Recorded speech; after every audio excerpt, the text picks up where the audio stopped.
welcome everyone. So I'm back with the promised video. Yes, when I mentioned in the last video that I'm gonna make video on do's and don'ts of group discussions, as I see a lot of you do not know really how to really remember the etiquette in group discussions. So let's get started.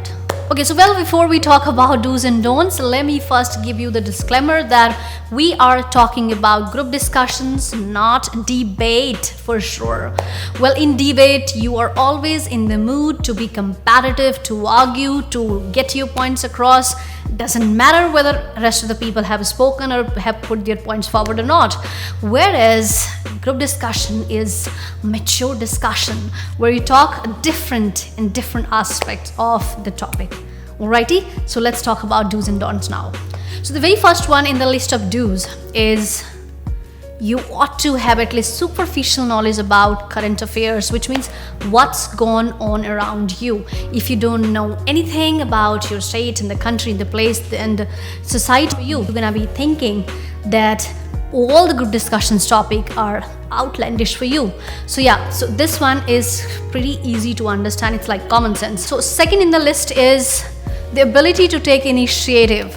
Well, I do tell people take initiative when it comes to group discussion, but mind you, do not ever start discussion if you do not have knowledge about any topic or if you do not have clarity about it.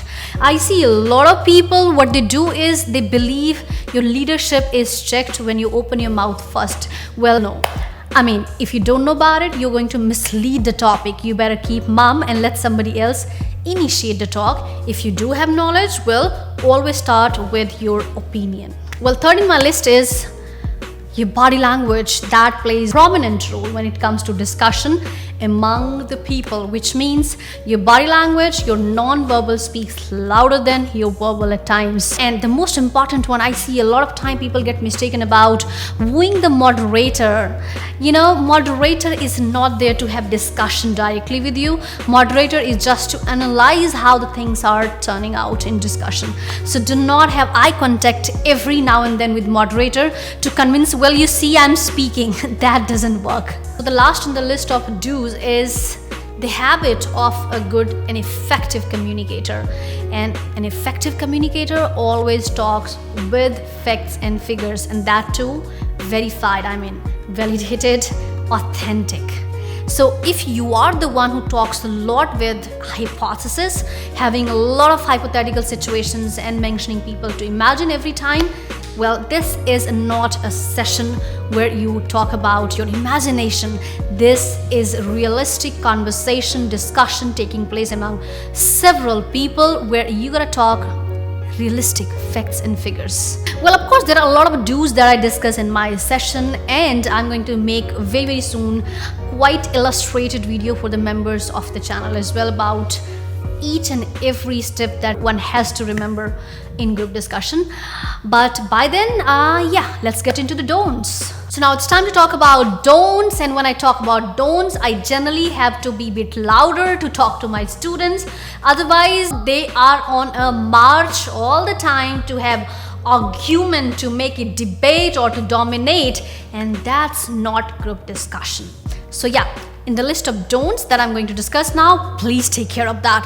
So the very first one is that I'm going to take from do's only, and that is if you do not know much or even if you do not have idea about the topic, for God's sake, don't just get started with the topic.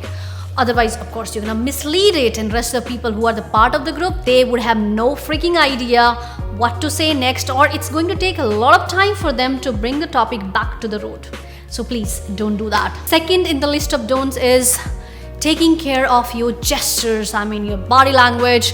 That plays again very important role. I see a lot of people thumping on the table, showing a finger to the fellow participants. That way, are you trying to really scare the hell out of them? Don't do that, okay? Moderator is there to see your body language as well, not just the knowledge that you keep. So don't do that. Don't thump on the table, don't show finger, or never ever have personal attack. Next in the list of don'ts is something that I call even a myth. People believe that if you become loquacious, garrulous, speaking a lot, being verbose, having a lot of vocabulary, to literally woo the moderator or the fellow participants. It is going to fetch your marks. Well, not at all. What you have to do is to believe in two different words: clarity and conciseness. If these two words are your friend, well, group discussion is just going to be the smooth conversation as you're having the talk with your friends. That's it. That is it about do's and don'ts. But if you literally want to avail the opportunity to watch the entire video where I'm going to talk all the stages and the steps to take care of in group discussion, don't forget to become the member of the channel, and then see you there. Bye-bye.